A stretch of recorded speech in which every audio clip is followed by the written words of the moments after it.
വളരെ സിമ്പിൾ ആയിട്ടുള്ള സെൻറ്റൻസിൽ നമ്മൾ പുതിയ ഫാക്ടേഴ്സ് ആഡ് ചെയ്യുമ്പോൾ ആ സെൻറ്റൻസിൽ എന്തൊക്കെ ചേഞ്ചസ് വരുന്നുണ്ട്, അല്ലെങ്കിൽ നമ്മൾ പുതിയതായിട്ട് എന്തൊക്കെ ആ സെൻറ്റൻസിൽ ആഡ് ചെയ്യുന്നുണ്ട് എന്ന് നമുക്ക് നോക്കി നോക്കാം.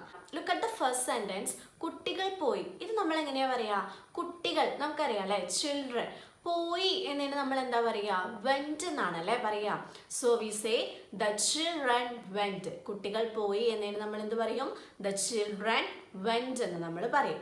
നെക്സ്റ്റ്, കുട്ടികൾ സ്കൂളിൽ പോയി. ഇത് നമ്മൾ എങ്ങനെ പറയും? വളരെ സിമ്പിൾ ആണ്. The children went to school. The children went to school. അവിടെ നമ്മൾ ടു ആഡ് ചെയ്യാൻ വേണ്ടിയിട്ട് മറന്നു പോകരുത്. ഇനി നമ്മൾ കുട്ടികൾ രാവിലെ 9 മണിക്ക് സ്കൂളിൽ പോയി. ഇതെങ്ങനെയാ പറയുക? ഈ ഒരു സെന്റൻസ് ശ്രദ്ധിച്ചോ? ഈ ഒരു സെന്റൻസിൽ ടൈം മെൻഷൻ ചെയ്യുന്നുണ്ടല്ലേ. അപ്പോൾ ടൈം മെൻഷൻ ചെയ്യുമ്പോൾ നമ്മൾ എന്താണ് അവിടെ ആഡ് ചെയ്യുക? അറ്റ് എന്നാണ് അല്ലേ. അപ്പോൾ നമുക്ക് സിമ്പിൾ ആയിട്ട് പറയാം,